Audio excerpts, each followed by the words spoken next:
Now, joining me to discuss this multi-side conversation around the issue, ABC News correspondent Jordana Miller. Jordana, great to have you with us. Now, left-wing opposition to a move like this, we know, is nothing new, but right-wing opposition, this is the time that they're making things difficult. What is Netanyahu considering here? Well, it's true. We're not used to seeing right-wing, proponents and supporters of the prime minister against the idea of annexation or extending Israeli sovereignty over the West Bank.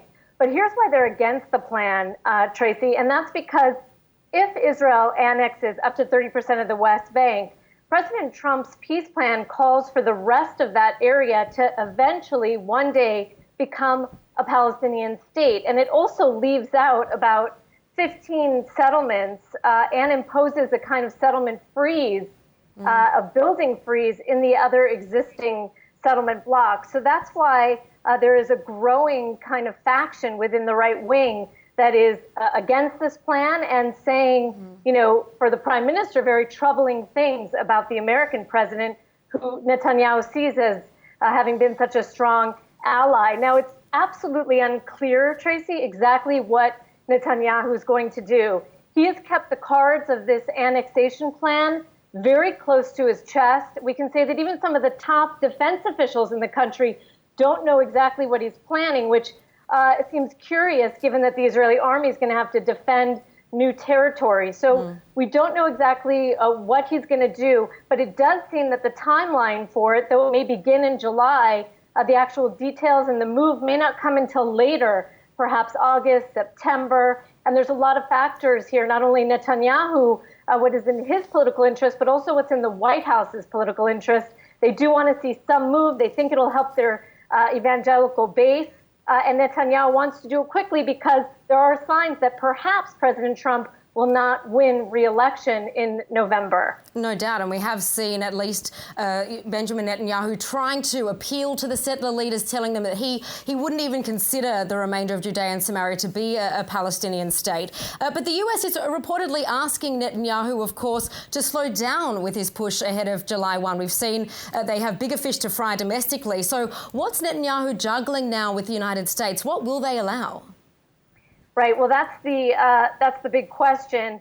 And it's really interesting to see that, one of the main influencing factors in this whole annexation question is the White House.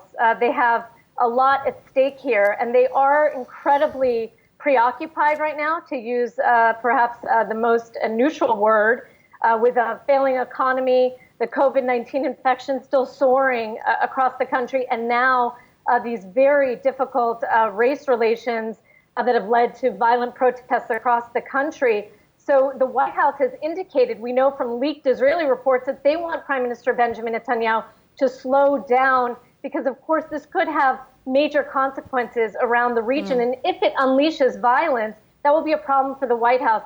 It looks like they want to wait as close to November as they can. And in terms of internal reactions, Jordana, the protests in Israel we saw this week against the planned move, with some strong images waving Palestinian and communist flags. How are analysts digesting this? That's right. I mean, when we look at what's happened here in the last week or so, we see that the left-wing camp is really kind of riding the wave of this global movement against racism, discrimination.